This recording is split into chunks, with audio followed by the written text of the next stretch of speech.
Welcome to Let's Get Writing. I'm Kathryn Musseau. Let's Get Writing is a show that I conceive to help people who may have a book in their heart, in their head, and want to bring it to print.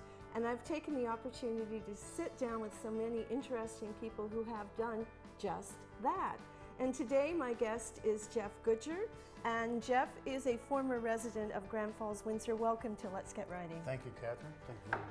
Well, I'm really excited to have you here, I have to say, because I did interview your father earlier this year, and if you have even 1/4 of the stories that he has to share, this is going to be just a fabulous chat and interview. But what brings us here today is this beautiful book in front of me here, and it's a work of photography and so much more, which we're going to delve into today. But Geoff, before we do, let's just fill people in on a little bit about you and how you ended up in Labrador. Okay, well, I grew up here in Grand Falls, Windsor, went to GFA, and got into the flying business through photography. I did a lot of photography while I was in high school, growing up here. And then moved to Labrador as part of my job. I've been a helicopter pilot for 37 years, principally in Labrador, and just recently retired as the president and CEO of Universal Helicopters. Wow, that must have taken you just to some magnificent places, Geoff. I mean, as somebody who lives in Newfoundland, and I don't think I'm alone in saying this, we often forget about Labrador. And it's such a huge, and it is a huge part of our province, but it's a part that we often, at times, many of us don't even get to visit. And you must have seen just so much of it. Yeah, it's been an incredible privilege, and nothing that I particularly planned. It just happened by virtue of the operations within my career. But to people in Newfoundland, Labrador still tends to be that blank spot on a map that says terra incognita. They're really not quite sure. It is the jewel in the province's crown. It is just an amazing piece of real estate with 4 distinct cultures all overlaying these exotic landscapes. We have 70 glaciers in the province. They're all in Labrador. Who knew? You don't hear about it. No, I didn't know either until you get up and start tramping about. But yeah, it's been an incredible experience, and so has the opportunity to bring that information to other people in the province who might never get a chance to travel there. And that's actually done through this book, which is in front of us. And as much as I do want to jump into that, I still have to ask a little more about your experience flying in Labrador. I've seen, I think, a land and sea show in which you have campgrounds you take people into. And what sorts of things, was that a hobby or was that part of your work when you would do those No, adventures? It's very much part of the work. And the helicopters, particularly in remote areas such as northern Labrador, their missions are wide and varied, limited by horsepower and imagination, basically. So bringing people, tourists and researchers into remote areas, but we also fought forest fires. We also do wildlife research and management, things like darting polar bears, peregrine falcon collaring, that sort of thing. So, like I say, the list is long and distinguished, and when you go to work in the morning, you're really never sure what you're going to be doing as the day progresses. I feel like I'm sitting next to Newfoundland's Indiana Jones. Where's the hat, Geoff? Well, and the hair. The hair's gone. What happened? Yeah. But really, I mean, have you landed on a glacier? Yes, I've had it many times with researchers, and sometimes with tourists. Landing on mountaintops where other people may never have gone. Landing on ridge lines or these incredible deep azure blue lakes that occur up in northern Labrador. It's just some amazing experiences, and the ones that bring the most vivid memories are wildlife encounters. I just bet. Geoff, the best time to visit Labrador for somebody who may want to have that on their bucket list? Each season has its benefits. Obviously, the key tourist season is probably between mid-June and late August. That's when you get the most stable weather. And but for some people, things like Kane's Quest, one of the more remote and longest skidoo endurance races in the world, that takes place in the early spring in Labrador. So every season has a draw. All right, and what we're going to do is talk a little more about this book, because I think anyone who would crack the pages of this book and see some of your photographs, or all of your photographs for that matter, would be thoroughly entranced with the province. How did you ever bring it down to what went in that book? Tell us a little bit about how all that happened. Well, I had the opportunity to work with some incredible visual design and editing folks at Nunatsiavut Visual Design in Goose Bay. So when it was decided to proceed with the project, we started off with about 800 images that I had stored from over the years, all taken within the boundaries of Nunatsiavut, which is the self-governing Inuit territory in northern Labrador. And we'd go through a brutal editing exercise by where the editor would look and say, we're going to put those aside and deal with these. And I'd go through them, okay, I'm going to put these aside, we'll deal with those. We went back and forth about 5 times until we got down to about 200 images. So, yeah, like I say, it's a brutal exercise, but at the end of it, you've got something that you hope the viewer finds visually stimulating. And what were your thoughts when you were choosing the photographs? Did you have categories? Did you, you know, what's your advice? For any visual artist, to exhibit or to publish is the ultimate goal. So when this opportunity came about, you give it all the energy you possibly can. And what I did was I sat down and thought about how are we going to compartmentalize the book. You just don't want a jumble of images to throw out there. So I came up with 5 or 6 key categories that we broke into chapters. And what we did, we wanted to make sure that the chapters were a certain length, that gave us certain physical boundaries of the number of images that would go into those chapters. And for anybody who's trying to do this kind of visual book, you need to stay focused, a bit of photography humor there, on a theme or a story, not just a jumble of pretty pictures. There needs to be a story told or a theme maintained throughout. So that's a very piece of valuable advice for anyone doing this type of book, because as I think we chatted a bit before we went to air, and you said that many photography books simply fail because they don't have that focus. Yeah, I can't speak specifically to why a given book might fail or not, but I was advised that photo books are notoriously unsuccessful, and that may be because they don't carry that theme or message. Well, it's interesting because when you travel, I know different parts of the world that I go, I often buy a book of photographs and bring it back, and then when you actually pick it up when you're home a year later and you're going back and looking through, reading about it, probably learn more at that point than when I was actually in the location. But I mean, it's big business in certain parts of the world. Oh, absolutely. These books being put together with historical information and so on. And the other thing we didn't get a chance to discuss is the actual physical book. Right out of the gate, my partners and I decided that it was going to have a high production value. Hardcover, embossed, dust jacket, on and on it went. And while that increases your per unit cost, at the end of the day, it's something that you can be physically proud of. The physical product is something that will stand up to anything that you find in a chapter store or anywhere else. So that would be the other bit of advice.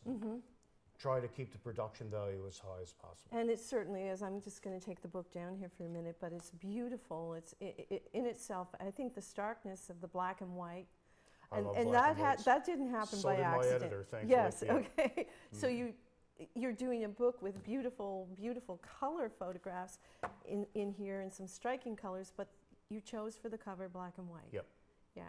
And like, why specifically would you do that? I know your editor liked it, but what was the thought process? As a photographer, I really like black and white. It forces you to use shape, shadow, and tone to tell the story rather than color. Well, color is great, and in some images it's absolutely mandatory, but it kind of forces you to go for a more artistic approach rather than just the visual impact of color alone.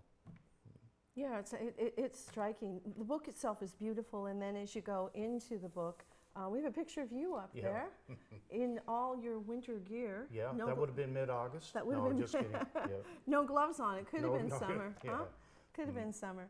But and the photographs are absolutely stunning. I don't know if we can show you some of these. These would be some of those camping trips I think I saw on trying to This get would have this been up land in and sea. base camp for the Torngat Mountains National Park. The Inuit name for it is Hangar Gossip, which is Inuktitut for meeting place.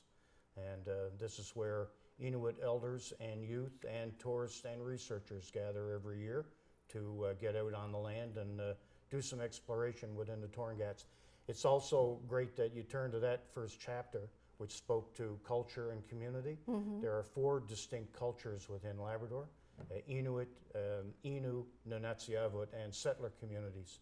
And this book focuses on the Inuit culture component, which is contained within Nunatsiavut. So you have been living in Labrador now for how long, Geoff? 23 years. 23 years. So you're very familiar with the culture. You're very much a part of many aspects of Labrador. I'm just flicking through here a little bit. We're seeing a lot of the nature here. We're talking about the cultural part of it. Something else I'm very proud of is the book. All the captions, forwards, and acknowledgements are all done in bilingual. Not what you would think. They're in English and Inuktitut. Yeah. So Geoff, how fluent are you in that language? Not very. I know about 3 words. Well, you've impressed me with I those. know about 3 words, and that's about it. Have, it's a very complex language, and to listen to some of the elders speak it, I'm envious, because you wonder what kind of information and how it's being translated and interpreted. It's amazing to listen to. So I would suspect that this book, in its way, is part of preserving some of that culture, having the bilingualism in the book itself. My true hope is that viewers and my partners see it that way as well.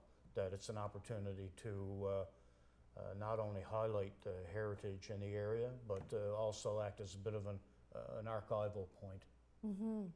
For the province.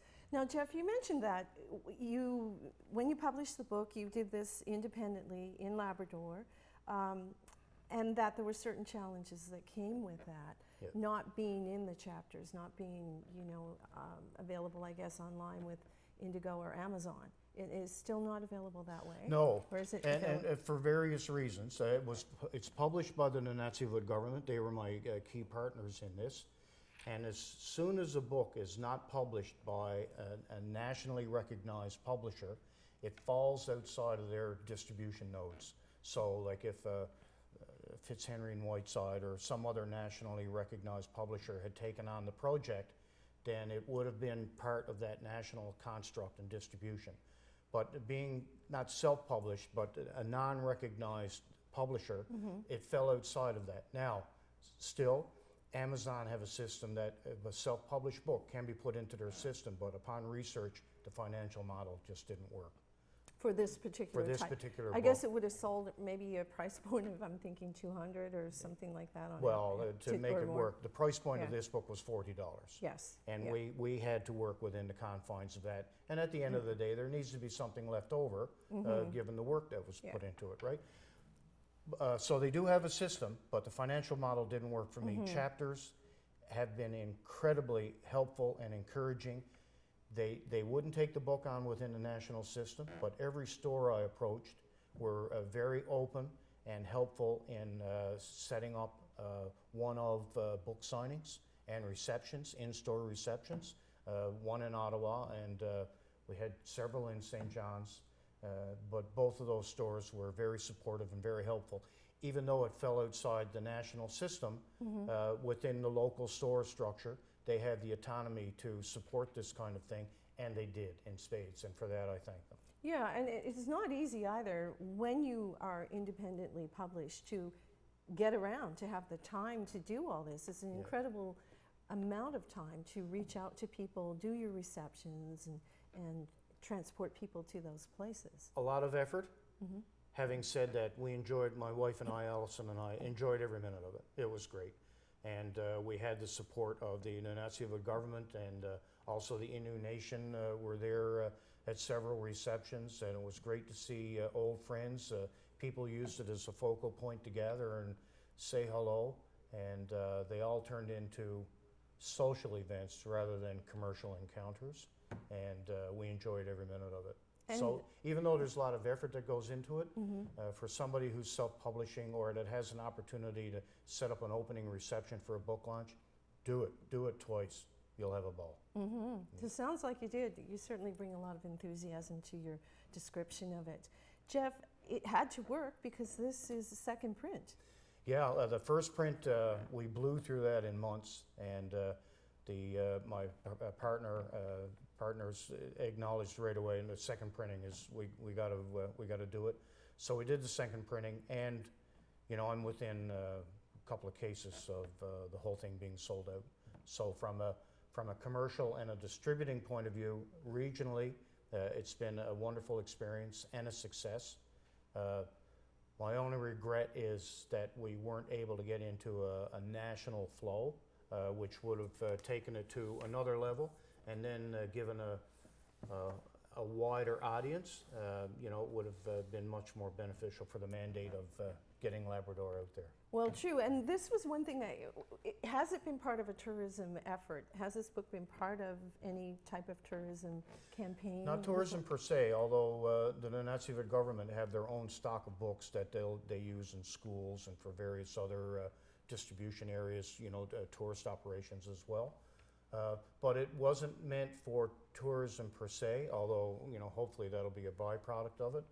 From my perspective, twofold, as a visual artist, to get out there and get published is a significant event, and then also to hopefully tell the story of Labrador to people who just haven't had the chance to see this incredible part of our province. I mean, it's not only a jewel in our provincial crown, from a national perspective, there are very few places like it in Canada or the world for that matter, right? So it's a great opportunity, and hopefully it strikes sympathetic chords. Well, hopefully it will. I know right now I want to book a ticket to Labrador, be it by boat or plane or helicopter. There you go, yeah. Geoff, let's talk a little more about the photography itself. How have you moved through photography? Are you digital these days? Yep, started off black and white film. A couple of teachers when I was going through high school got me very interested in it. Who would those be, by the way? Well, Mr. Skinner, Mr. Day, specifically, and I can't remember the first names. Would it have been Chess Skinner, the drama yes, teacher? and not Art Day, Gerald Day. Gerald Day. Gerald Day. Yep. Oh, well, okay, they were the key. They were the key movers for me, and started down the slippery slope of doing all my own processing. Did a lot of work in the early years with the Advertiser as a freelance photographer. And with the advent of digital, the film work was, I maintained a very high physical quality, medium resolution or medium size negatives, did the best I could to maintain the quality. The advent of digital didn't have that quality, so I wasn't overly interested. As the quality of digital increased, I became more and more interested, particularly in Labrador, getting my color film processed and proofed. I'm always relying on somebody else to do that. The lines of communication and supply are very long and intermittent. So as the quality of digital equipment increased, I saw an opportunity to be in complete artistic and physical control of the product, right from capture to post-processing and then to printing. I'm old school, it has to be something tactile. Today's photographer runs the risk of their images living in a virtual world in a little black box. And for me, that's just not right. The image has to be properly post-processed, color managed, and then put onto a museum-grade paper as a limited edition print. Now the process is done, and digital offers me the opportunity to do that right from start to finish, where I have complete control, and I have nobody to blame but myself for any failures. Well, that's interesting because I remember when digital came out years ago and thinking like, man, this is never going to be, I'm never going to like digital. And now, as we've mentioned earlier today, everyone's a photographer. Yep. But the difference is, and this is where you educated me, the difference is there's still as much processing and attention to detail and work with the digital photography as there ever was prior to. The advent of digital has democratized the medium. Basically, everybody now can be a photographer. Everybody with a phone is essentially a photographer. But if you want to carry it to that museum-grade limited edition end game, and be passionate about it. To my delight and consternation both, the process is as complex and as involved as the old wet chemistry processes. You have to have the proper equipment, you have to consider white balance, your image has to be color managed, post-processing is essential to bring that raw digital negative to a point that reminds you of the image that you first photographed, and then printing is another science unto itself that requires equal color management and quality assurance, and the papers that you can use are museum grade. You know, they last 100 years plus with regards to fading and whatnot. So it can be as involved or as simple as you like, but the more involved it is, I find the more satisfaction you get out of the finished product. Well, as an artist, of course, this would be your passion. For sure. For sure. Yeah. Okay, are you going to share with us what's your favorite camera? Or is that a tightly guarded secret? No, it's not a totally guarded secret. Kind of, again, kind of old school. My favorite camera is the Hasselblad. It's an old medium format camera. Well, they still make new. Mine's old. That I bought when I was back in university, and I now have a digital back for it. It's big, cumbersome, steam-fired, need a handheld light meter, but when you get a good image out of that, it's like I say, it's very satisfying, but not very practical in the flying world. So I use Nikon professional digital equipment. My go-to camera right now is a Nikon D3X, and on that I use principally Zeiss lenses for my aerial photography, and you know, in an effort to stay in line with the advancing technology, I'm getting ready to go what's called mirrorless with a Sony camera that has the same specifications and the same quality as my Nikon gear, but at about half the weight and half the size. So yeah, so as the technology advances, you try to stay on the curve or slightly behind it, never quite ahead of it. Never quite ahead of it. And are you going to continue to shoot? I know you said you retired from. You're going to still be up in the air? I'm not in the flying business anymore, although I do hope to maintain my flying status and still get out in the field every now and then. And I'm also involved with the Battle Harbour Historic Trust. So now I've kind of shifted gears, and whenever I get an opportunity, I do some serious shooting out in Battle Harbour. You mentioned Battle Harbour to me earlier. Tell me a little more about that. You said it's an incredible place. Yeah, my wife's family is from there, and it used to be the financial and industrial capital of Labrador back in the day. All the schooners that came from Newfoundland to fish would use Battle Harbour as their staging area. So there's this incredible infrastructure of all these old buildings from all these old supply and fishing companies that are still there, and now the Trust maintains those buildings. It's a National Historic Site. What makes it unique is it has 4-star accommodations on site. So tourists can go to Mary's Harbour, take the ferry boat to Battle Harbour, and spend some amazing time decompressing and taking advantage of 4-star accommodations in what used to be old fishing support structures, and just have an incredible time tramping around the island. Wow, you've intrigued me. So these 4-star accommodations, are they run by the government up there? Or No, they're run by the Trust. By the Trust? Yeah, it's a private operation with government support, but you know, it's been working out really well, and all of our numbers are trending in the right direction. The other spot that needs mention, and indeed the book, most of the book was taken within the Torngat area, and the Torngat Mountains National Park. There's a private operation just south of the park that supports tourism within the park, Torngat Mountains Base Camp, and that's another amazing tourist opportunity that a lot of high-end eco-tourists have taken advantage of, and yeah, that's got some amazing world-class potential. Well, you know, I think much of what we have here in Newfoundland and Labrador is opening to the world. People are becoming aware of the pristine beauty we have that is still relatively untouched as compared to many places. And to the government's credit, I know they've made massive investments in some of their media and some of their ads. Those ads invariably always win awards, but they also win hearts.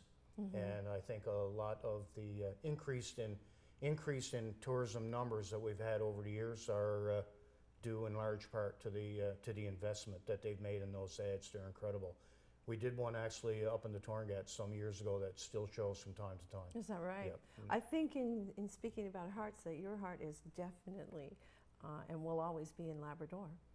Yeah, I can't argue that. It's been an incredible experience working there. And the way my wife and I view it is that Labrador has been incredibly good to us, and any opportunity we have to reciprocate, we certainly take advantage of. Well, you've certainly done it in spades with this book, and I'm sure by now that people watching this show are just thinking, how do I get a copy of Geoff's book?